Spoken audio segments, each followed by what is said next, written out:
Welcome to Crime Time News and Entertainment with a Buzz. Now, people, if I was not convinced that the judges, the prosecutor, POPO investigators, they are working with high-profile criminals, even if they did not start sooner or later in this case, some sorts of bribery gone, some sorts of shaky deal went down.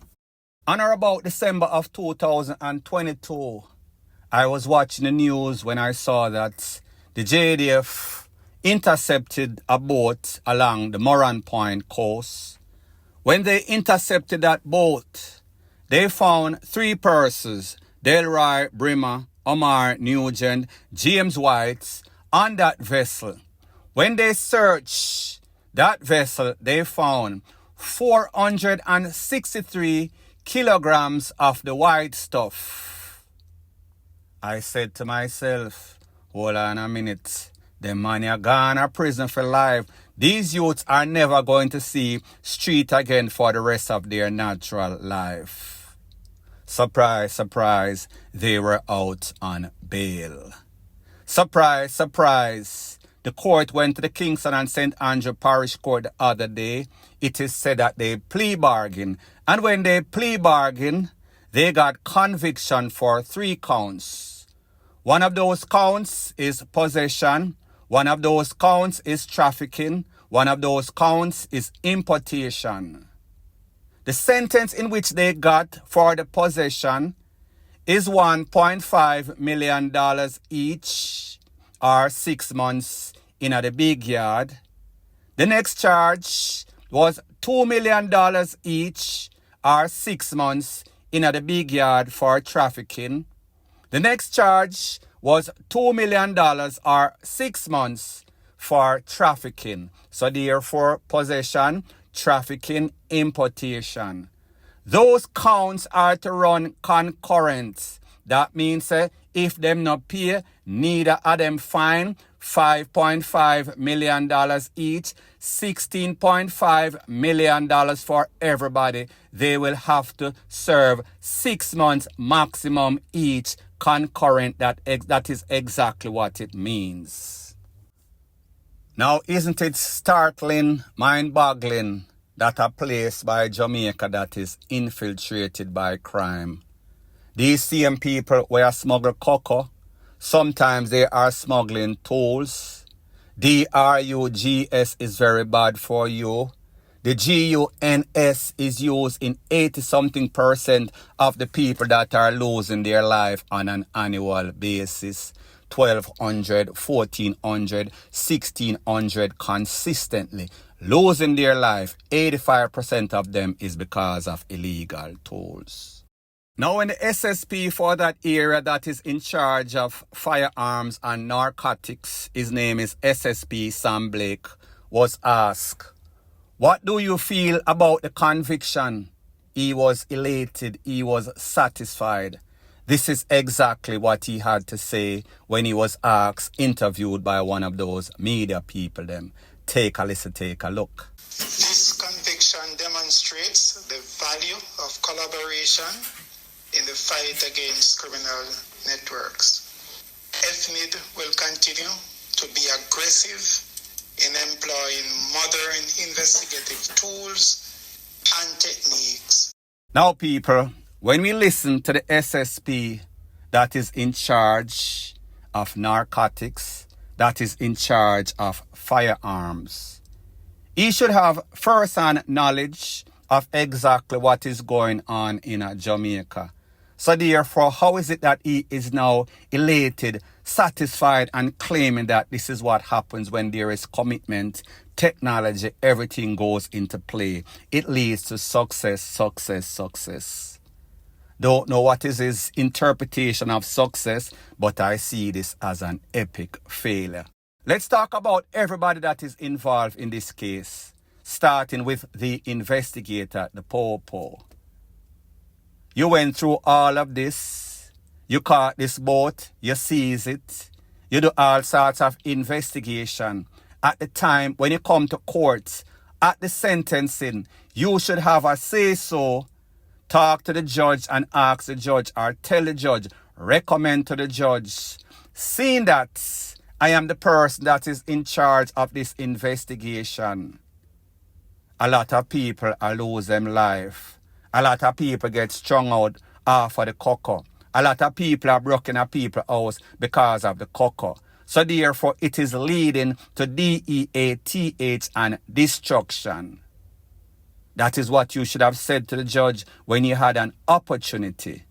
You did not say anything. You are satisfied. Your superior are satisfied. It tells me something is wrong. There is no sort of rationale why you would say something like that or agree to something like that. Unless, of course, your pockets were being lined.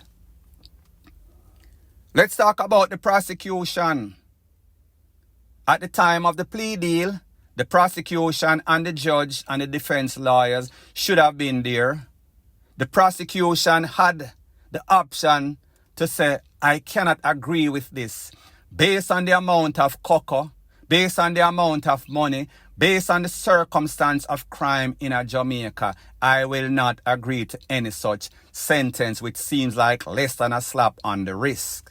It makes absolutely no sorts of sense. When it comes to the judge, how is it the judge that is supposed to be smart, supposed to be the final say-so in if Jamaica goes down SHIT Creek without any sort of paddle? How do you sit in court, see 460 something lakh come into your presence, over 900 to 1,000 pounds of cocoa, sit down on some sorts of table, and you thought that it was appropriate? Well, that you did not thought. You gave these people 6 months maximum time, run concurrent, or $5.5 million each. People, in my estimation, 463 lakh on the road at Jamaica is probably about $463 million, give and take a couple of millions of dollars. So where is it that the crime is fitting the punishment? And I understand that these people plea bargain. However, they should not get 6 months, well, not even 6 months. That is 6 months if they don't pay the fine. These people are smuggling, trafficking cocoa. So therefore, $5 million is going to be a drop in the bucket. They can easily find that. So therefore, the punishment does not fit the crime. The bail or the sentence amount does not fit the crime. Nothing fits nothing. The only thing it makes us look at everybody involved and see that you are all a part of a conspiracy of bribery. There is no sorts of way, no sorts of rationale why these people should have gotten 6 months or $5.5 million each when it was in excess of 400 and something million dollars worth of cocoa. And when we think about the trickle-down effect, the amount of damage, the amount of lives that can be damaged and lives that can be lost. When we take into consideration that guns and cocoa, they are intertwined. So what this means is that these are not the average run-of-the-mill criminals. These are high-profile criminals. So how is it that high-profile criminals commit some serious crime, even though they plea bargain and get a non-custodial sentence? That means that no sorts of jail time if them can find the $5.5 million each. $16.5 million for 1,000, in excess of 1,000 pounds of cocoa. 463 kilograms of cocoa. People, it makes absolutely no sorts of sense. However, when we look at the legislations or the laws in Jamaica, we see that they are there to benefit the criminals, the high-profile criminals. We see that the persons that are making these laws, if they had any sorts of common sense, would not make any of these criminals fall in the category of getting a non-custodial sentence if them can pay the fine. It makes absolutely no sorts of sense. So unless you amend these sentencing guidelines, there is not going to be any sorts of deterrent for any sorts of these high-profile criminals. We see the same thing as it pertains to SSL scammers, investment scammers. We see the same thing as it pertains to a big case in which everybody walk. I am speaking about Rev and those 21 guns that were seized in the wharf in a Kingston. Everybody walks scot-free. Their lawyer submitted some sorts of no case submission and the judge agreed and they were free. Fast forward again a couple of days ago, high profile criminals, smugglers, we are speaking about the type of El Chapo, type of Jamaican style. It makes absolutely no sorts of sense. It defies gravity, it defies rational that these people will have to do 6 months if they cannot pay this $5.5 million each, which you know they will. So therefore, this is even less than a slap on the hand. This is less than a slap on the wrist. These people pretty much get away with murder. Had this been any other country that is serious, specifically United States, these persons, first of all, would not get any sorts of bail. And even if they plea bargain, I think that sentence guideline for about 3 to 5 lakh would have been about 3 to 5 years. So just imagine, multiply that at least 100 folds. People, Jamaica is crazy. These investigators are criminal. These prosecution are criminal. And these judges are definitely criminal. And if you have any sorts of doubt, this is yet a next perfect example to confirm what I am saying. Point blank and period. So the next thing that is popping in the news is that we see that Chief Curry from the Maroons and the JCF have a little squabble. Pretty much them a fight over some sorts of wood in the cockpit country. Now people, I know that kind of sounds a little bit shady. However, I am going to explain. So based on the latest controversy that we see, it seems as if some people without authorization went into a specific part of the cockpit country that there is not supposed to be any sorts of mining, no sorts of cutting down of any sorts of tree. It is a reserve place. That means that nothing is supposed to be there other than the birds and nature. However, it seems as if members of the forestry departments are collaborating, conspiring with some greedy people because of monetary gain to cut down some trees specifically for mahogany wood. So therefore, all of this is about wood being of the mahogany type, which is expensive, probably the cream of the crop when it comes to wood. So therefore, if a girl tell you say you have mahogany wood, that means that you are going, all right, you are not in the category of the 2 minutes man. Just joking. So pretty much what happened is that, based on what the forestry department is saying, they had some sorts of information, got wind that these woods were there, and they went in at the place to recover them. However, based on what Chief Curry is saying, he got information that persons working with the forestry department is conspiring with these criminal, greedy corporate people. So therefore, when they got wind, them pretty much hold these people hostage. They were trying to get in contact with the JC of the Popo that is. And because of the communication, because of the reception in the era, they did not get any sorts of chance. It was only after about 24 hours ago when the JCF went down there in a them battalion with the JDF to go seek and search for these people, they realized that these people were prevented from leaving. However, you know, the Popo, JCF, them kind of licky too, and they might have been part of the conspiracy, so therefore, for them pocket might have been lying in too. Don't have any sorts of evidence, but I am not surprised. Would not be surprised. So pretty much they are trying to blame Mr. Chief Curry, saying that he's holding people hostage and they want to charge him because it is illegal to do so. But based on what Chief Curry is saying, the reason that he is there is to be the protector of the Maroons, the protector of the cockpit country or any other reserve area. And it seems as if we leave it up to the government, the relevant authority, including the forestry department, including the Popo, these people with the money is going to come in and do exactly what they are not supposed to do because they are paying off these relevant authority. So therefore, he had to take a stance. He had to make some sorts of drastic measure. At the end of the day, it is said that at least 500 pieces of wood of the good type were recovered. and then Chief Curry is supposed to meet with the Popo, and they're supposed to decide if they are going to charge him. People, don't be surprised if he is charged, even though he is doing something good for the country, for the era. People, I just say, when it comes to Jamaica, it seems as if there is nobody that you can trust. You can't trust these white-collar criminals. You can't trust the Popo. You cannot trust the relevant authority. And this is yet an next perfect example. Point blank and period. So the next thing that is popping in the news, it seems as if Tek-WEH yourself has been on the rise. That means that people kind of fed up with life. But sometimes that we hear say people Tek-WEH themselves, we come to realize that there is some sorts of foul play. Now, based on the latest information that is out there, it is said that an officer, his name is Corporal Siko Meder, he took away himself on the Palisades Highway. That is a road that leads to the airports. Norman Manley International Airport in Kingston.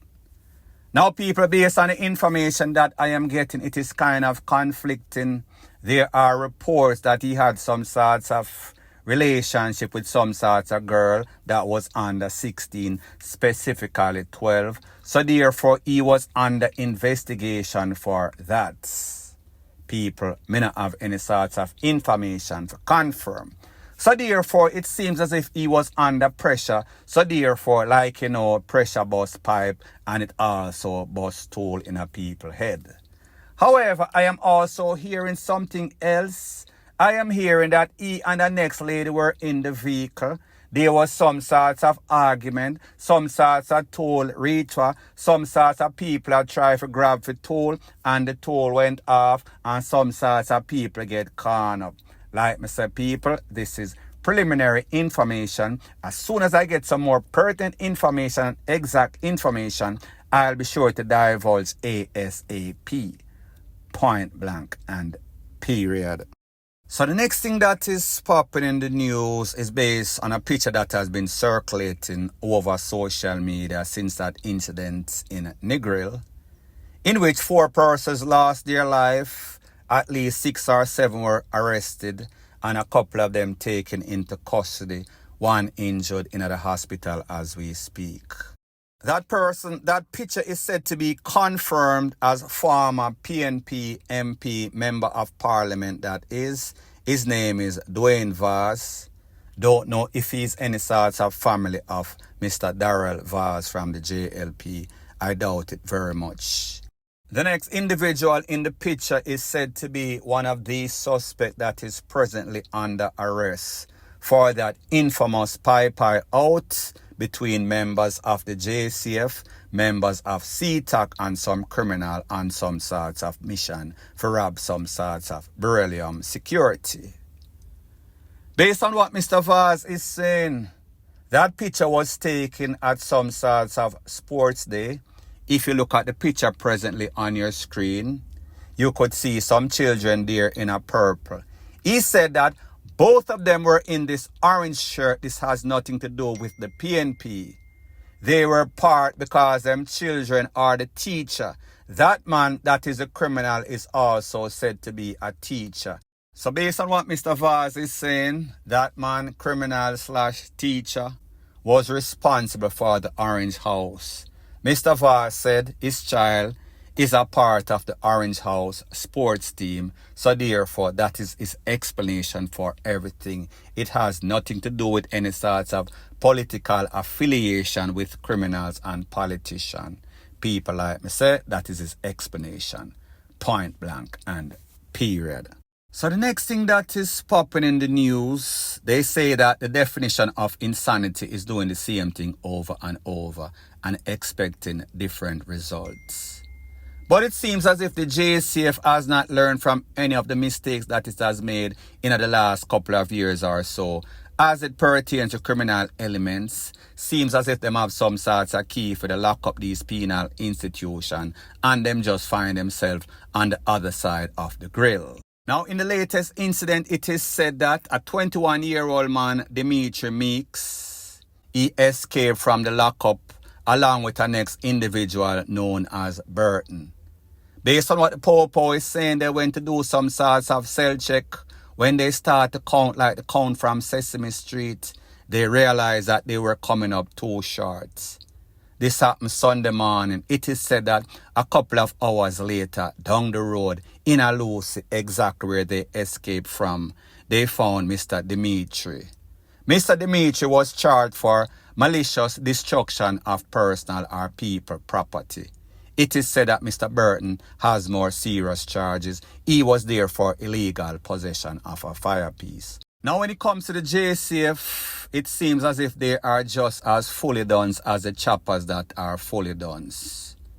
Them get a 50% again. It is said that a couple of hours, they found one of the two, so therefore that is 50%. Now people, me don't know what is wrong with Jamaica. Me don't know what's wrong with them po-po. Don't know what is going on at these po-po station. But it seems as if it is best if they just put these people in an open field. That means that if you just take off and run away, then we can kind of understand. But what we don't understand is a place that is infiltrated with criminals and crime. How is it that these people that are hard to get catch always seem to escape? So people like me say, the criminals them fully done and the JCF fully full. Which one is worse? Let me know in the comment section. So anyways people, thanks once again for checking out my video. If you appreciate videos like these, please show your appreciation by liking, commenting, sharing and subscribing to my channel. That is how YouTube promotes videos like these to like-minded, sensible persons like yourself. Bless up.